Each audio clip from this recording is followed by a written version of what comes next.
What happens to a patient when the hospital meant to treat them instead begins to erase them?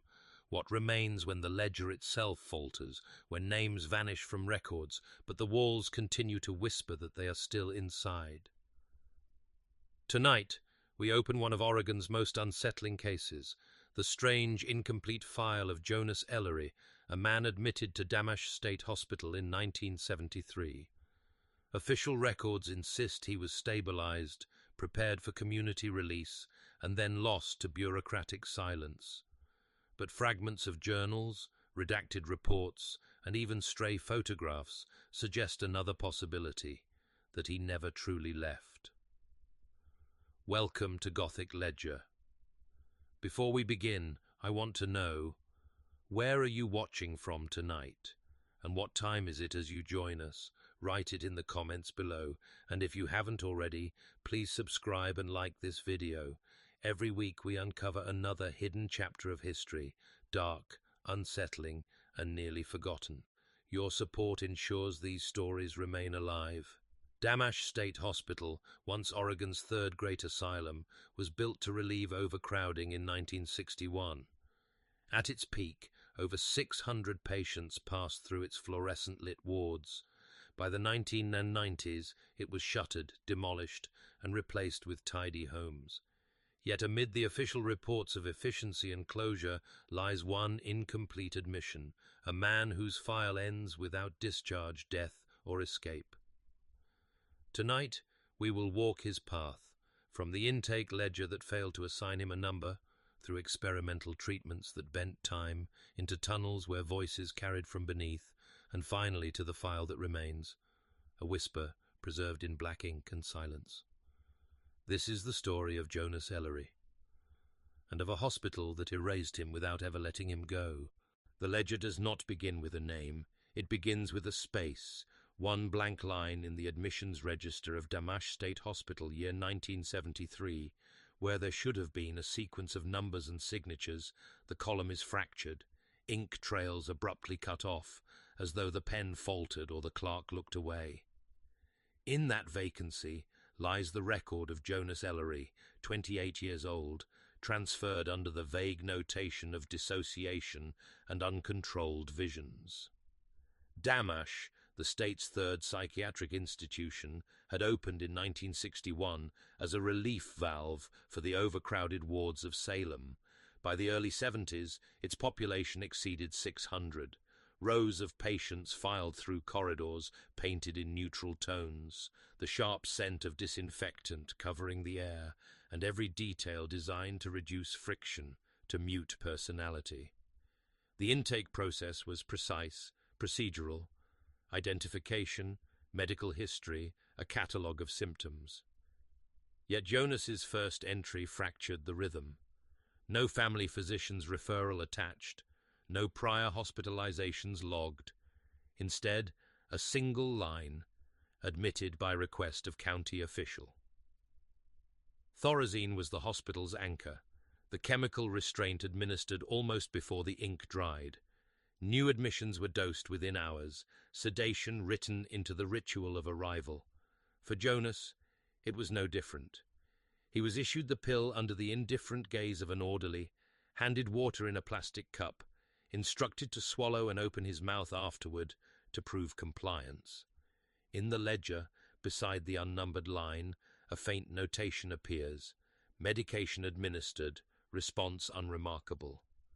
But witnesses remembered differently.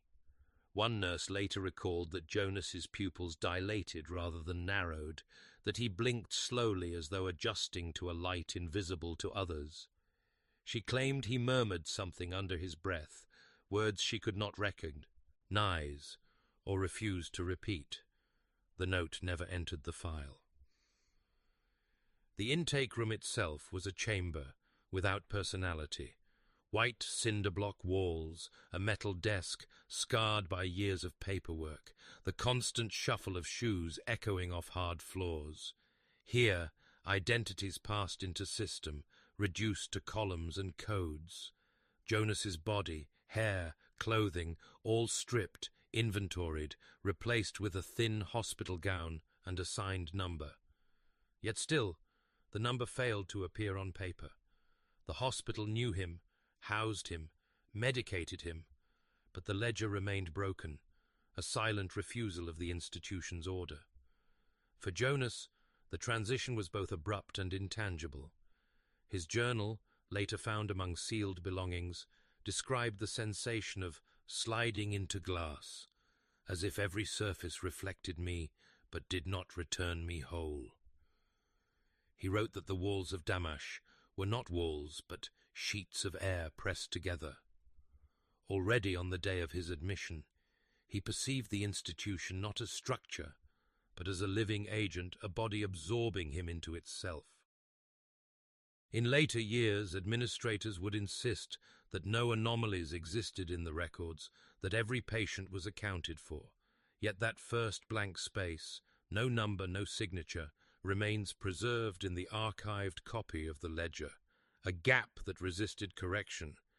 And in that gap began the story of Jonas Ellery, a patient admitted to a hospital built to contain disorder, but who entered the system only as an absence. The general ward of Damash State Hospital was arranged with symmetry in mind. Long corridors stretched in parallel lines, rooms facing one another across polished floors, each containing 2 narrow beds bolted to the ground. Windows were set high, too small for escape, admitting only fractured light that carried no warmth. Fluorescent fixtures buzzed above, their cold illumination erasing shadow, but never quite dispelling a sense of vacancy. Jonas Ellery's first nights passed in this environment of managed uniformity. He lay on his cot, a thin blanket tucked around him, listening to the nocturnal rhythms of the ward, the shuffle of slippers against linoleum, the squeak of nurses' carts, the occasional rattle of a metal restraint. Yet the stillness of the building carried a different quality for him.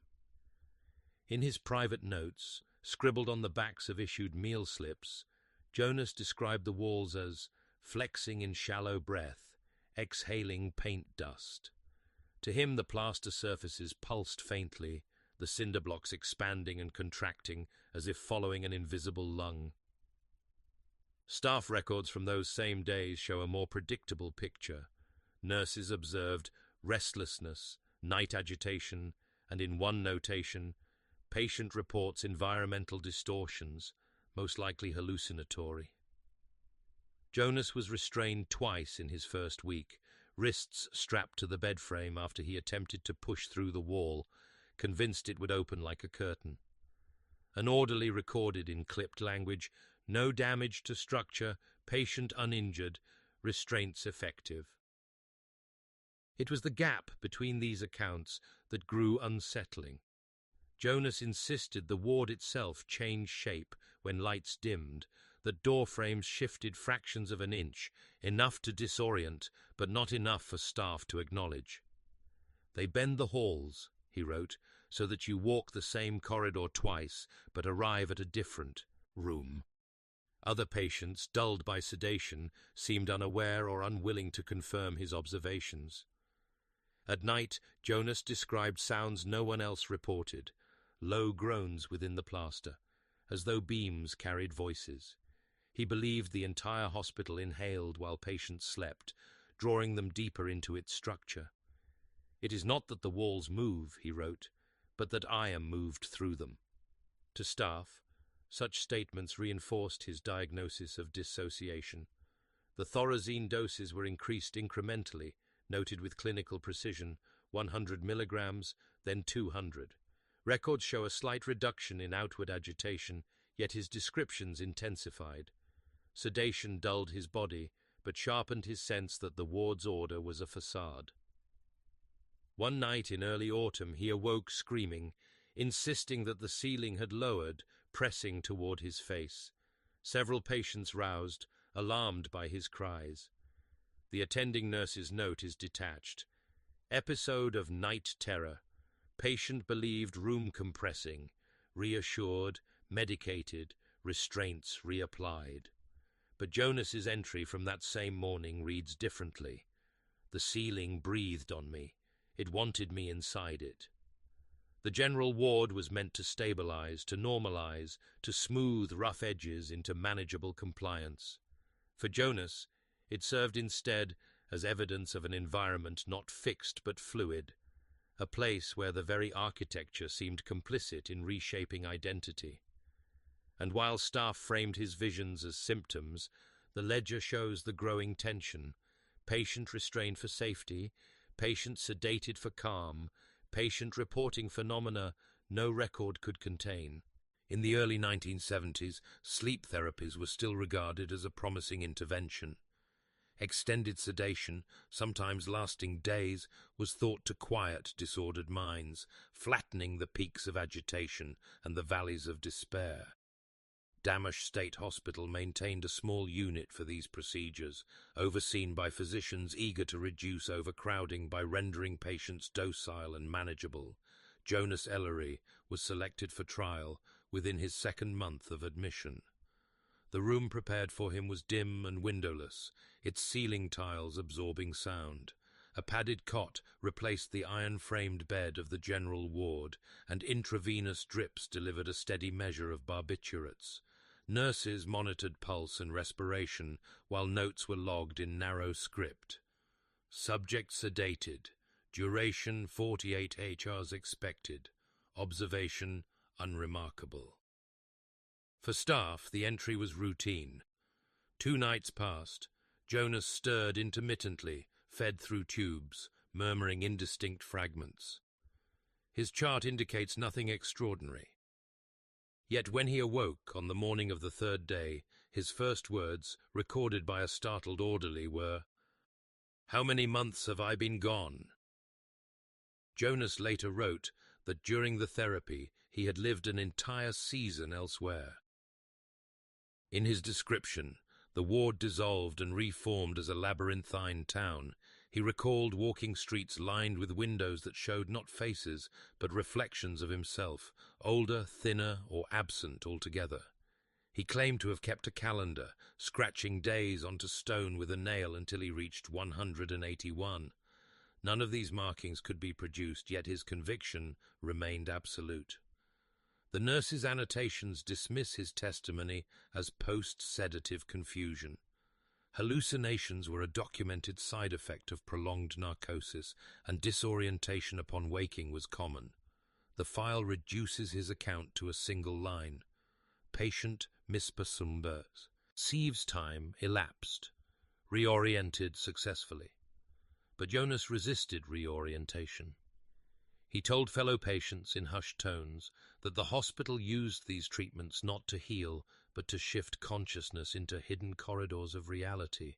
He wrote, "Sleep is their door. They send us through and pull us back, and the hospital is the one keeping count." Other patients began reporting similar distortions after undergoing therapy. One woman insisted she had given birth during her sedation, cradling a child that vanished when the nurses unstrapped her hands. Another swore he had buried 3 family members in a town that did not exist. None of these claims reached official records. Jonas, however, preserved them in his notes, weaving them into a growing conviction that Damasch itself possessed a will, that it pushed patients through unseen passageways under the guise of sleep. By the time his therapy cycle ended, Jonas was quieter, his movements slower, his body dulled by lingering sedatives. Yet the journal pages recovered later from his belongings testify to the opposite. "I am not tired," he wrote. "I am returned, but the days I lost are still living somewhere. I feel them pressing against me." In the file, the entry is concise. Subject tolerated procedure well, no complications. The gap between institutional account and lived perception widened further.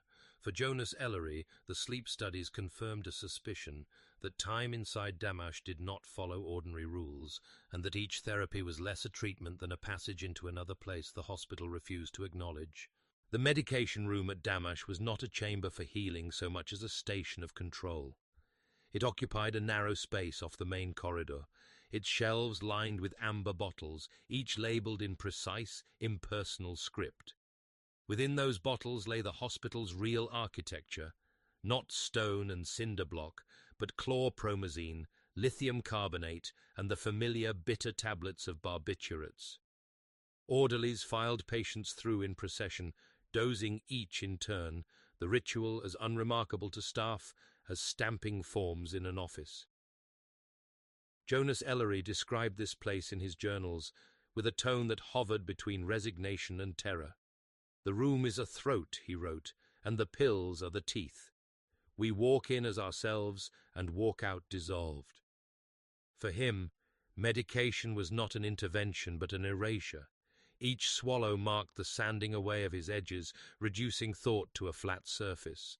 He began to resist, hiding pills beneath his tongue, but nurses required him to open his mouth, tilt his head back, prove his compliance. When cheeking failed, injections replaced tablets, the needle's sting accompanied by the cold certainty of defeat. Hospital notes show none of this conflict. Charts list only medications administered without incident, followed by milligram counts and initials of attending staff. Thorazine, 300 milligrams daily. Lithium, titrated as tolerated. Barbiturates as needed for agitation. The language is exact, stripped of all sensation. Yet behind the numbers, Jonas wrote of blurred days, of forgetting entire conversations, of waking to find his handwriting unfamiliar. "The letters are no longer mine," he confessed in one margin. "Someone steadier, quieter, has taken my hand." By the mid-1970s, psychopharmacology was the prevailing solution to overcrowded wards across Oregon. A chemically subdued patient required fewer restraints, fewer attendants, fewer interventions. Damash was no exception. Sedation was efficiency disguised as care. Jonas, however, sensed the underlying purpose. "They do not treat illness," his notes insist. "They reduce the population of selves. They are removing me, not my symptoms." Other patients, too dulled to speak, became to him evidence of the process. He wrote that their faces looked washed of thought, like paper soaked until the ink runs away. He feared he would join them fully, and that the hospital would succeed in completing what the intake ledger had begun, recording him not as a man, but as a vacancy. Staff dismissed such resistance as paranoia, citing medication non-compliance in neat cursive. The more Jonas articulated his dread, the more firmly protocols were enforced. The cycle was efficient. Agitation bred higher doses bred silence. In this, Damash achieved its central aim: order, calm, reduction of noise. Yet the journals preserve a different memory. Jonas claimed he could feel parts of himself slipping away into the pill's chemical fog, that identities were shed like husks and collected somewhere within the hospital walls. "They keep what they remove," he wrote. "The air hums with the lost." For the institution, the medication room was a point of stability, where imbalance was corrected and disorder contained. For Jonas Ellery, it was a crucible of erasure, a place where his self dissolved incrementally, one measured dose at a time. And still, the ledger marks each line with finality: patient medicated, response unremarkable. Beneath Damash State Hospital ran a system of service corridors, low-ceilinged tunnels carved from concrete, carrying pipes, electrical lines, and the circulation of the institution itself. Few patients ever saw them. They were designed for staff, a means of transporting supplies unseen, of moving between wards without disrupting the ordered quiet above. Yet to Jonas Ellery, the tunnels became unavoidable. Nurses reported him listening at floor vents, tilting his head as though receiving messages from below. He asked questions in the night: who lived beneath, who was speaking, why the walls throbbed with whispers. The staff dismissed his inquiries as symptoms of paranoia, documenting only patient preoccupied with non-existent voices, redirected without success. Jonas's own account, however, suggests something else. In notes written during his sedation, he described the hospital as hollow, a body whose organs ran underneath the visible wards. "The hospital breathes through its tunnels," he wrote. "The voices are its circulation, not echoes, living words." He claimed that when he pressed his ear to the floor, he could distinguish individuals speaking in rhythm, like chants rising through water. Some he identified as fellow patients, voices of those long gone from the ward above. The mechanical hums of generators and the rush of heating systems created a constant backdrop of sound. Staff accepted this as mundane. Jonas insisted those vibrations masked intention. He described the air vents as mouths, carrying fragments of conversations not conducted by staff. "They are speaking about us," he wrote. "The voices catalogue us, trading names, shuffling us like cards." On one occasion, an orderly caught him at the threshold of a service door, trying to slip inside during meal rounds. The report notes, "Patient attempted entry into maintenance corridor, restrained, explained hazard, incident closed." Jonas, however, recorded the same event as an encounter. "I nearly joined them. I saw figures moving, lanterns with no hands, soundless feet." Patients at Damash often exhibited paranoia, a predictable byproduct of confinement and medication. Yet Jonas's claims carried a strange precision. He wrote of the tunnels looping endlessly, of steps echoing in ways that did not match the building's structure. He believed the hospital used them to move not supplies, but fragments of memory, whispers and lost hours drawn from those medicated above. "The walls are repositories," he insisted, "and the tunnels are the veins." Staff increased his lithium after these reports. Clinical notes conclude, persistent auditory hallucinations, no evidence of external stimulus, condition managed pharmacologically. But Jonas's writings continued to grow more detailed, describing sequences of voices calling his own name, stretching it, repeating it in tones impossible for a single throat. For administrators, the tunnels were nothing more than infrastructure.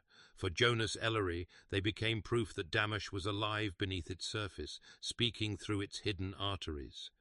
Where the staff heard only machinery, Jonas perceived a chorus, evidence that the hospital was not a passive structure, but an organism, drawing patients deeper into its unseen chambers.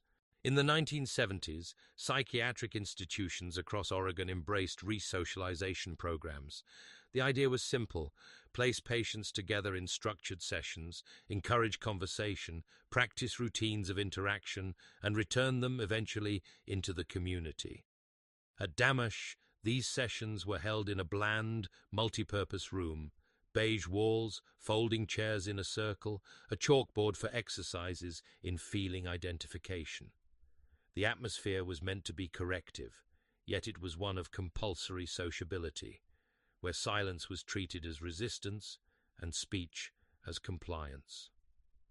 Jonas Ellery attended his first group therapy under mild sedation. Staff notes indicate he was quiet, minimally participatory, avoided eye contact. The report reduces him to a single sentence. But Jonas's journal entries reveal an experience far stranger. He described sitting among a dozen patients, each rocking or staring, when the facilitator asked them to introduce themselves. One by one they spoke, but what Jonas heard was not their voices. He claimed every introduction emerged in his own cadence, his own inflections, as if the circle had become a chamber of mirrors. "They used my tongue," he wrote. "Every word I had ever spoken was borrowed. I could hear myself from every seat." He described it not as echo, but as duplication, a theft of identity rendered through the mouths of strangers. Other patients' files contain nothing unusual from that day. No shared phenomena, no disturbances. Only Jonas reported the event. Staff classified his claims as auditory hallucinations, an expected feature of dissociative illness. In the notes, patient describes hearing others speak in his own voice, content bizarre, likely hallucinatory. But Jonas was insistent. He wrote that the facilitator herself, a woman he had never met before, leaned forward and in his own voice asked, "Do you still believe you are Sai?" "Gular!" He claimed her lips moved, but the sound that emerged was his. Later, when the session ended, he sat unable to rise, shaken by the multiplication of self. The therapeutic rationale of group work was to reinforce identity through contact with others. For Jonas, it did the opposite. He saw the hospital dissolving his voice, distributing it across every throat in the room until he no longer owned it. "If they all carry me," he scrawled, "then what remains for me to hold?" Subsequent sessions brought more of the same. He stopped speaking aloud, convinced that each word he contributed was instantly stolen and returned to him distorted. Staff grew concerned about withdrawal from participation, noting his lack of engagement. They adjusted his regimen, increasing sedatives, ensuring that in future sessions he remained compliant, even if silent. Yet silence did not protect him. Jonas wrote that even when he refused to speak, the others continued to use his voice, repeating sentences he had never spoken, telling stories that belonged to him. "They are rehearsing me," he wrote. "The hospital is practicing being Jonas."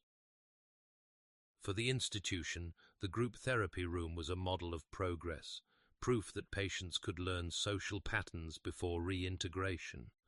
For Jonas Ellery, it was a hall of reflections, a place where his singularity unraveled, replaced by a chorus that spoke in tones identical to his own. Death was not unusual within the walls of Damash. With more than 600 patients and chronic underfunding, the hospital registered fatalities as part of its ledger: cardiac arrest, aspiration, sudden respiratory failure. Yet for Jonas Ellery, the first death he witnessed was not entered cleanly into the record. It occurred on the ward one autumn evening. A woman, sedated after a violent outburst, collapsed in her cot. Staff hurried in, attempted resuscitation, but the notes filed afterward were brief. Patient expired, death consistent with medical history, body transferred. The matter was closed in a single line. Jonas, however, described something different. He claimed the orderlies never removed her. He insisted that while staff wheeled away a covered form, the body itself remained beneath the ward, drawn into the architecture of the hospital. "They carry away the image," he wrote, "but the substance is stored below." In his perception, the woman had not vanished, but been absorbed into the same subterranean space from which he heard voices. In his journals, Jonas returned to this event repeatedly. He described hearing the woman call out after her supposed removal, a voice muffled under the flooring. At night, when he pressed his ear to the linoleum, he swore he could detect her shallow breath, steady as if in uneasy sleep. "She is still with us," he wrote, "not buried, not gone, but preserved where the hospital keeps what it takes." 2 decades later, after Damash had closed, the Oregon Advocacy Center, now Disability Rights Oregon, investigated a series of patient deaths at the hospital. Their 1993 report, 5 deaths at Damash Hospital, a question of responsibility, alleged neglect, insufficient monitoring, and fatal lapses in care. Families of patients demanded answers, though the conclusions remained mired in bureaucratic language. Official accounts spoke of failure in procedure, lack of training, systemic shortcomings. But Jonas's writings, preserved in a sealed folder, reframed such deaths as something else entirely, not error, but retention. The discrepancy between staff reports and Jonas's visions is stark. The official ledger closed the case within hours. Jonas's private notes extended it indefinitely. Staff emphasized the closure of life, its containment. Jonas emphasized continuation, a presence displaced beneath the surface yet never released. His words suggested that the hospital itself required bodies, drawing them down into the tunnels he had already described, turning loss into accumulation. In later years, former staff would admit that the hospital handled death with uneasy efficiency, removing patients swiftly, minimizing disruption. Rumors circulated among orderlies that paperwork often lagged behind reality, that some transfers were recorded hours, even days after the fact. To Jonas, these gaps were proof. The ledger writes them gone before they are.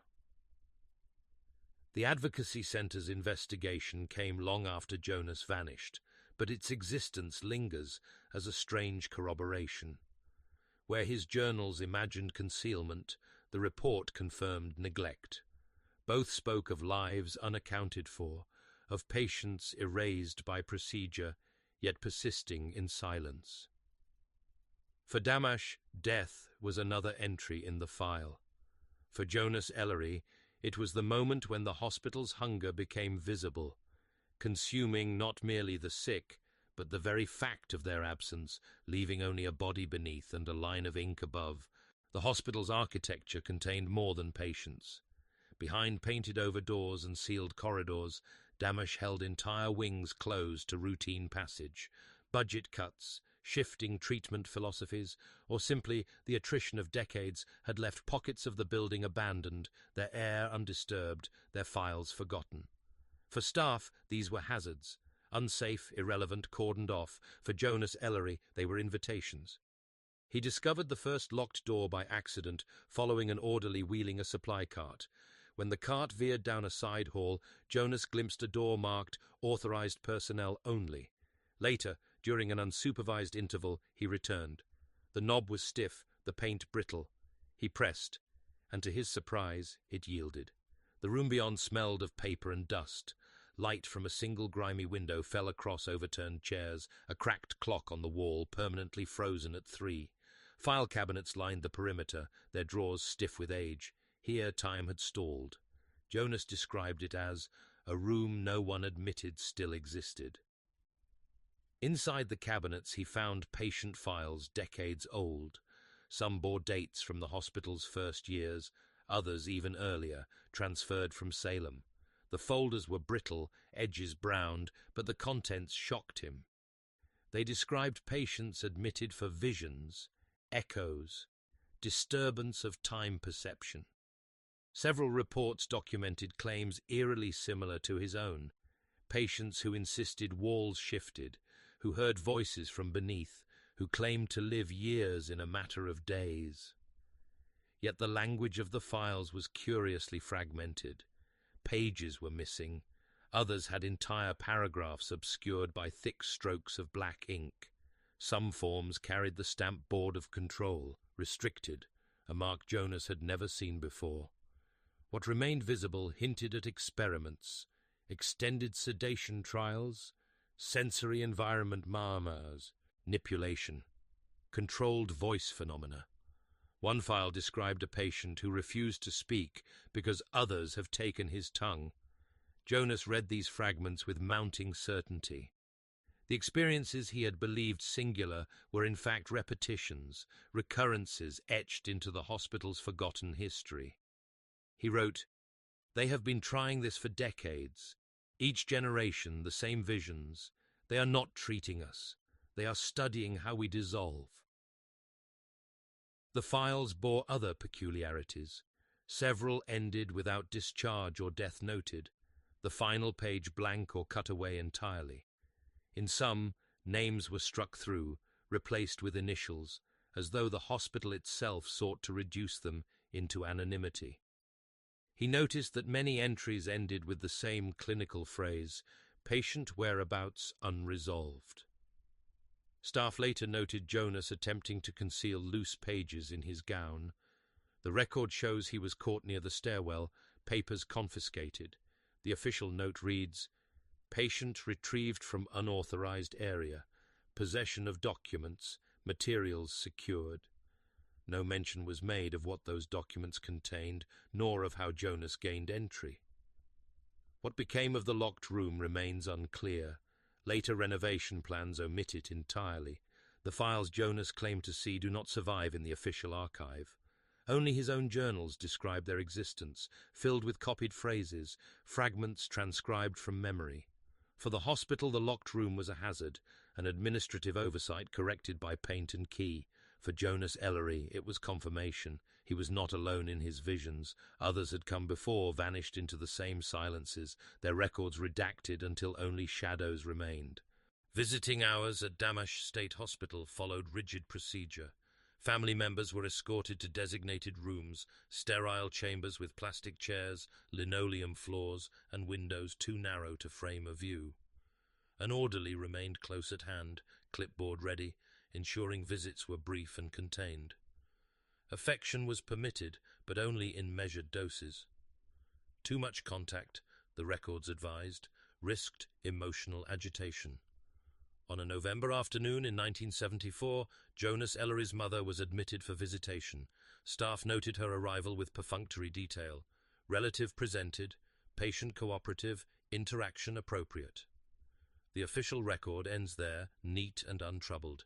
Yet Jonas's journals, preserved from the same day, tell another version. He described her entrance as a distortion. At first he recognized her figure, the modest coat she always wore, the sound of her steps. But when she raised her head, he wrote, her face split in two. One half was hers, aged, concerned, familiar. The other seemed blurred, as if someone had taken her features and stretched them thin across another mold.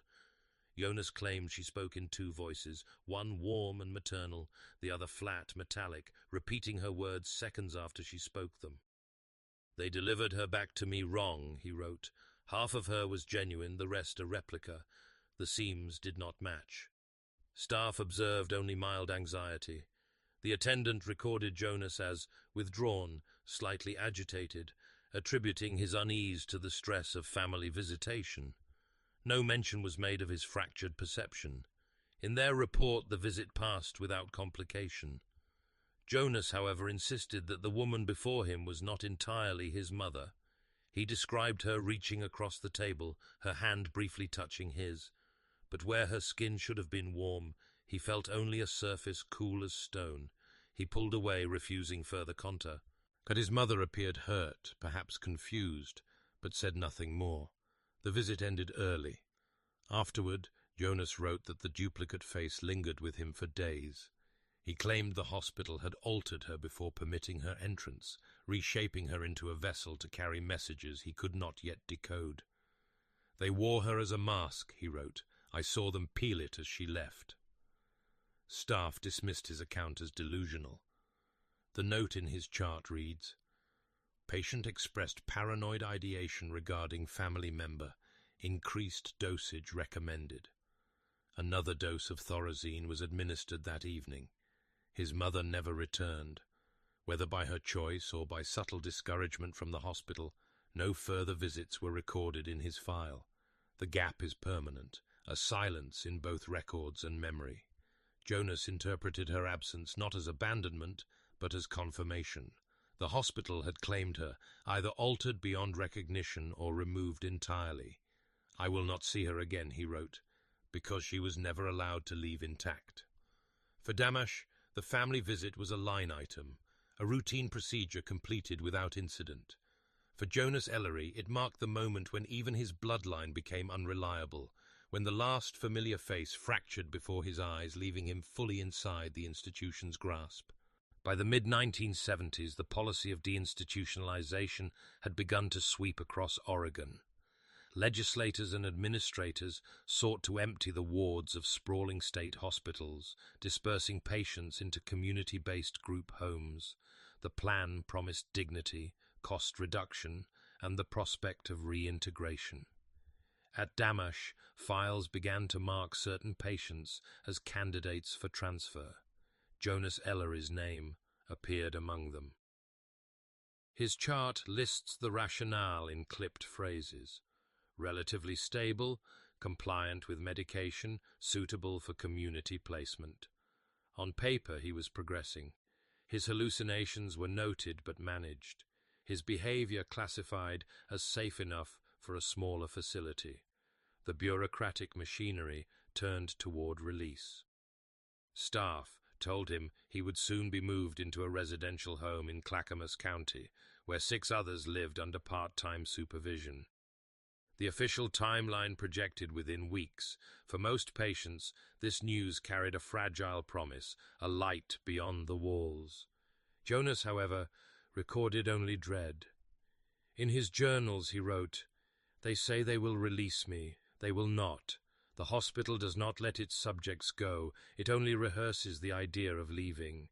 He believed the proposed discharge was a performance, a manipulation designed to reinforce the illusion of progress while concealing permanent captivity. He confided to another patient that night, "I have never been outside since entering, not once. They describe the trees, the roads, the air. I believe those are stories." According to staff notes, he appeared restless, pacing the ward, whispering about a false departure. His dosage of lithium was adjusted again. As the projected transfer date drew near, he grew more insistent. He claimed the hospital was aware of his suspicion that the very walls tightened their grip. On one page he wrote, "They will remove my name from the file instin. Add of my body from the building. The ledger will say I left, but I will remain here, unseen." On the night before his scheduled discharge, an orderly documented the last official sighting. Jonas was present in his bed during evening rounds, sedated, calm. The entry reads, "Patient resting, no distress observed." By morning, he was gone. The room showed no signs of struggle. His thin blanket folded neatly, slippers at the foot of the bed. Staff assumed he had wandered, perhaps slipped into an unused corridor. A search was conducted through the wards, the tunnels, and surrounding grounds. Nothing. The discharge paperwork, prepared in advance, was left unsigned. Jonas's file abruptly halts, no departure documented, no death recorded. Staff reports summarized the event with careful neutrality. Patient absent, whereabouts undetermined. Yet his journal, discovered later in a desk drawer belonging to a night nurse, extends beyond the point of disappearance. The last entry, dated the morning after he was last seen, reads, "I told them I would not leave. I remain. The walls have agreed." For the institution, Jonas Ellery became another administrative anomaly, a case unresolved but quietly folded into closure. For the narrative of Damash, his disappearance marked the moment when deinstitutionalization's promise, release, reintegration, community, was inverted. A patient chosen to leave instead vanished within, absorbed by the very hospital meant to free him. The morning of Jonas Ellery's scheduled discharge, his bed was found empty. The report logged by the charge nurse at 7:00 a.m. is terse. Patient not present for medication. Search initiated. The bedclothes were folded neatly, slippers placed at the frame's edge, his ward gown draped across the chair as though he had simply stepped away. By protocol, a patient absence triggered immediate action. Orderlies combed the ward, checked stairwells, locked storage rooms. Maintenance crews were directed into the tunnels, flashlights sweeping over damp concrete and rusting pipes. Ground staff surveyed the perimeter fence, which showed no breaches. The daily census recorded one missing, yet the files gave no closure. Patient whereabouts undetermined, the entry concluded. For Damash, it was not unprecedented. Patients occasionally wandered into unmarked wings or slipped into service areas before being recovered. Yet in Jonas's case, no recovery followed.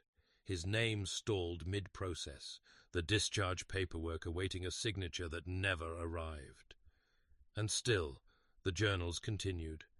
3 notebooks, hidden within the back panel of his nightstand, were discovered months later when furniture was cleared for a ward renovation. The entries extended 3 days beyond his disappearance. Each was written in his hand, dated sequentially, describing a reality that did not align with staff accounts. The first entry, marked the day of his absence, reads, "They searched, but not here. I watched them pass above me. I remained below, where the walls had led me." The tone is calm, observational, as if he had stepped into an adjacent layer of the hospital invisible to staff. On the second day he wrote, "They have not marked me gone. They hesitate at the ledger. I feel myself on both sides of the page, absence and presence. The walls carry my weight still." The third and final entry bears on. A few lines written with a shaking hand. "I am not alone here. Others breathe. They were never discharged. Their voices tell me I am now part of their count." After that, silence. The journal's end. Staff notes recorded administrative confusion. Administrators debated whether to classify him as discharged, escaped, or deceased. None of the categories fit. Eventually his file was set aside, marked unresolved. In the census, his absence was erased by attrition.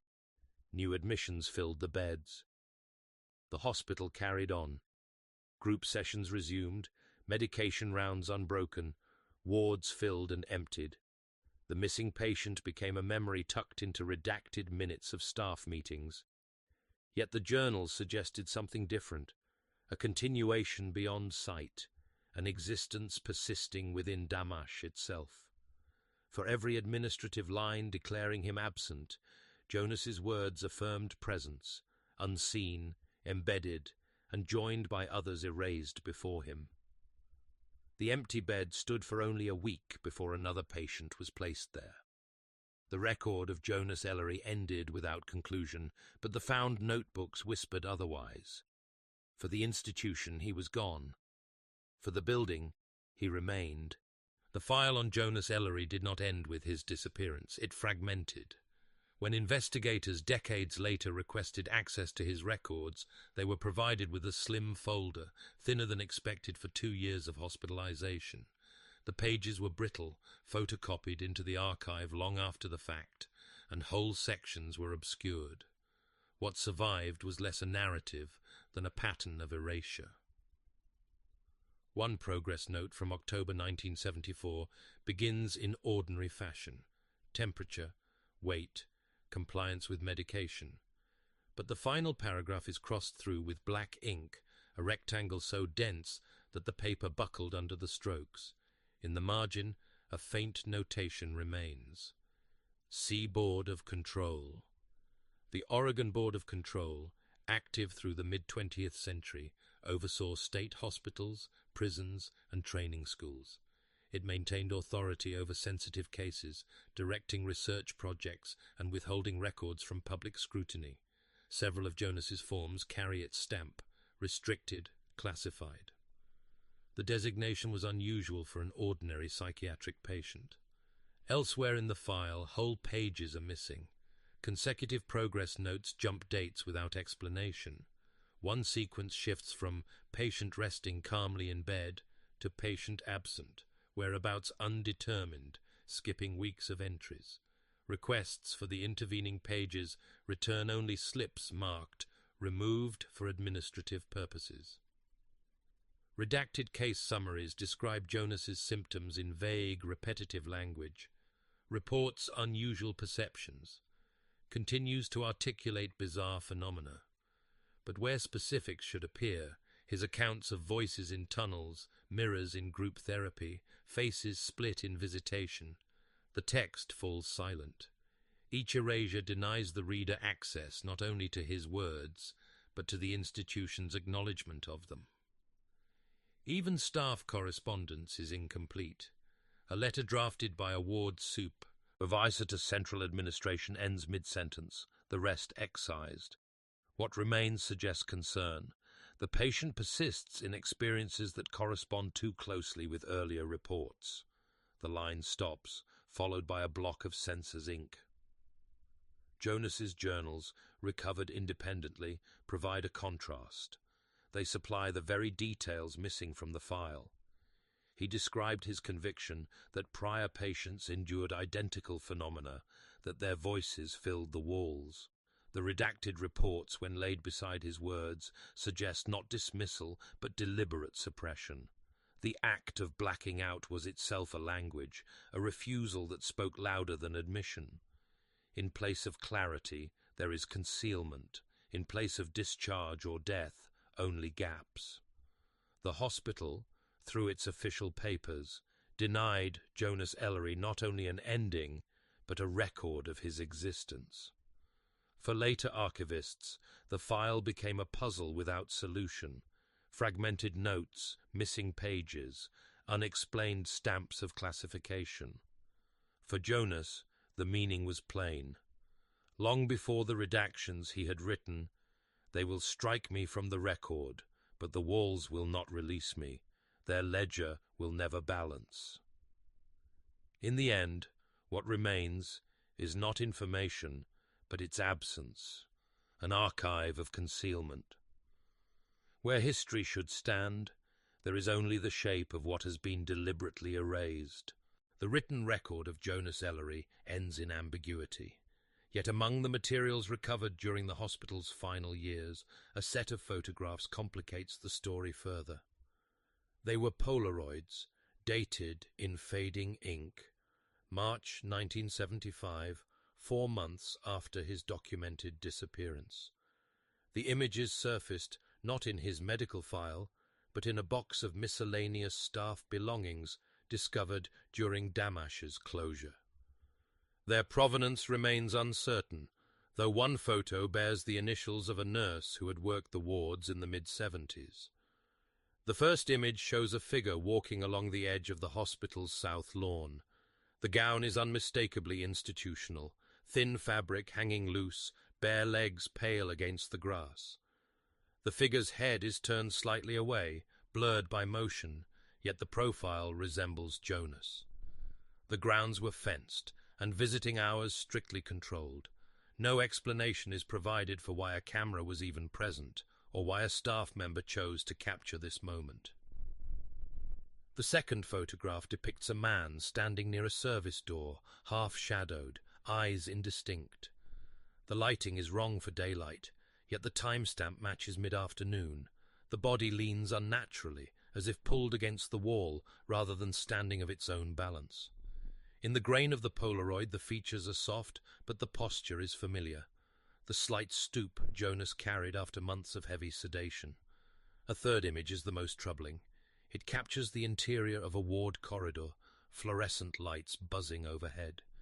At the far end, a figure stands facing the camera. The face is blurred, washed pale by exposure, but the outline of hair, the set of shoulders, the narrow frame, all match prior descriptions of Jonas Ellery. On the back, written in faint pen, "He is still here." Staff reports from the same month insist that no such patient existed on the roster. Census records account. Ed for every bed. Discharge lists, death registers, and transfer paperwork carried no mention of Jonas. Yet the photographs insert his presence back into time, defying the ledger's silence. Skeptics have argued that the resemblance is coincidence, that patients in identical gowns under identical lighting blur into sameness. The figure could be anyone, their identity exaggerated by hindsight, but the marginal notes accompanying the photographs suggest otherwise. One annotation reads, "Not supposed to be here."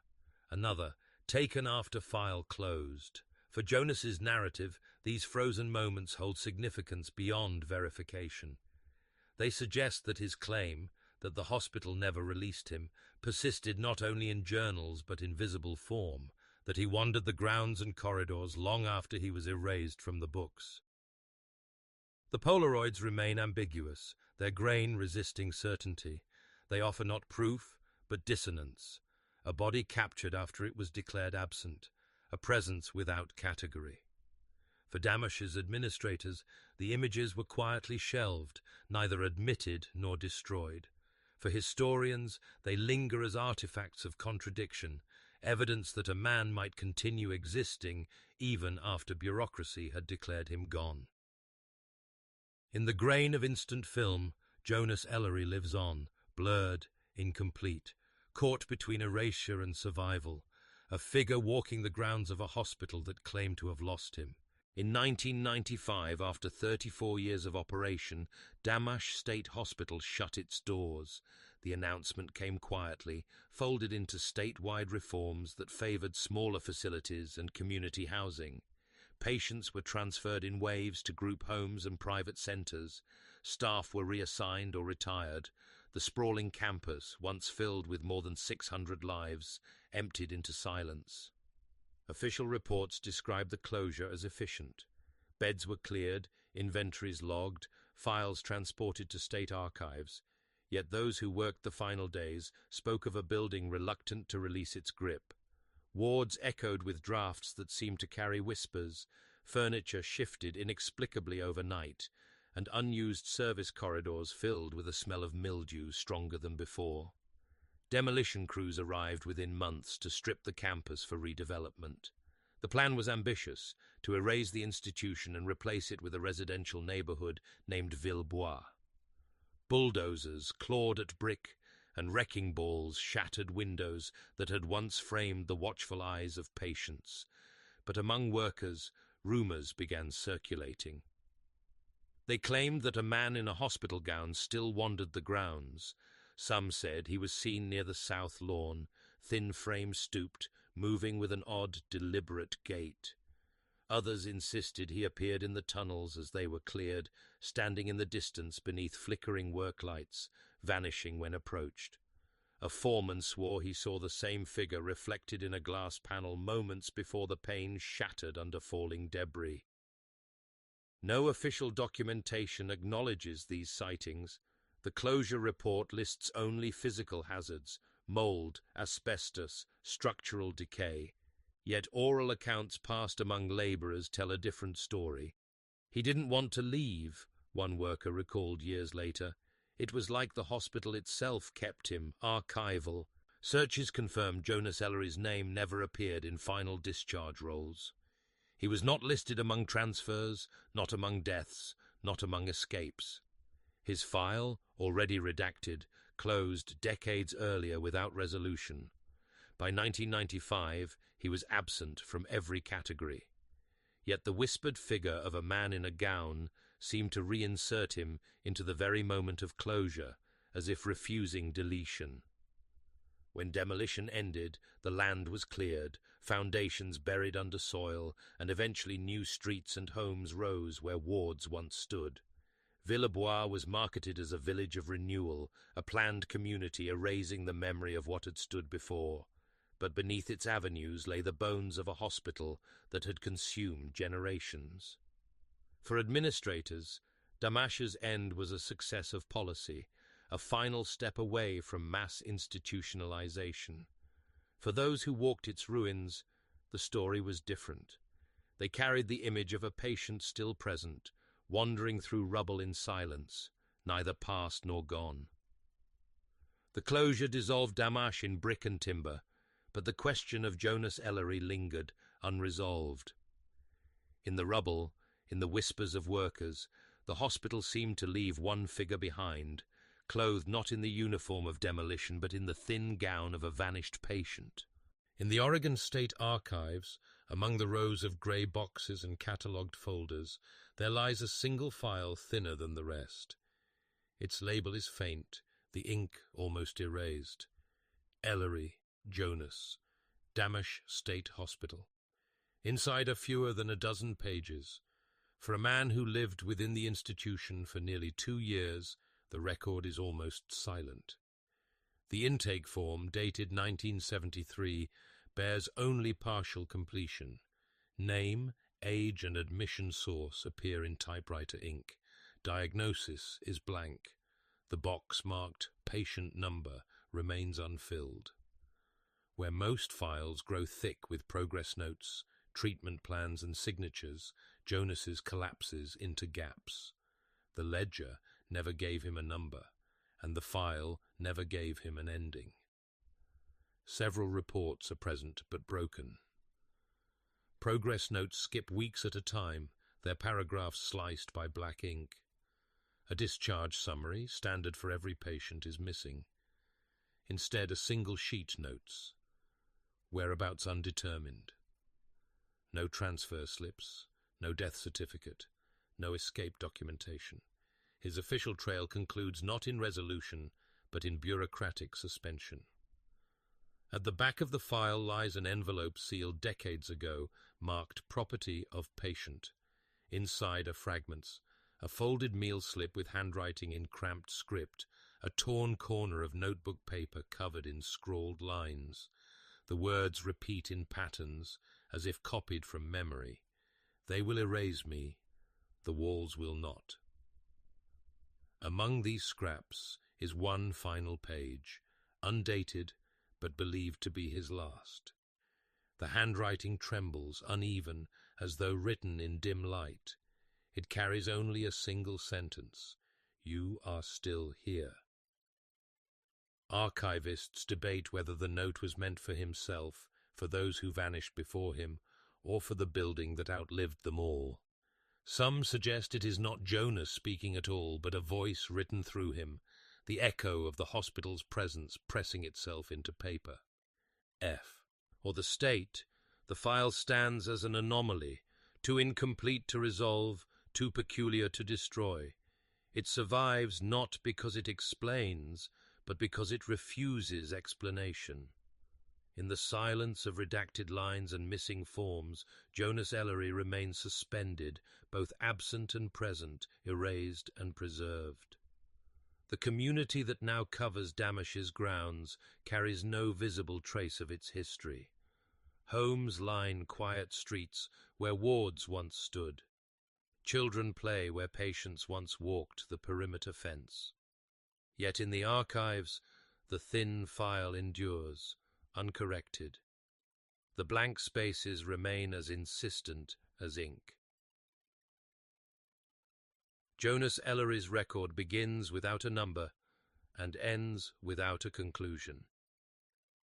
Between those margins lies the story of a man absorbed into a hospital that could not or would not release him. His final words, preserved on a scrap of paper, echo beyond the institution, beyond its demolition, beyond its erasure. "You are still here."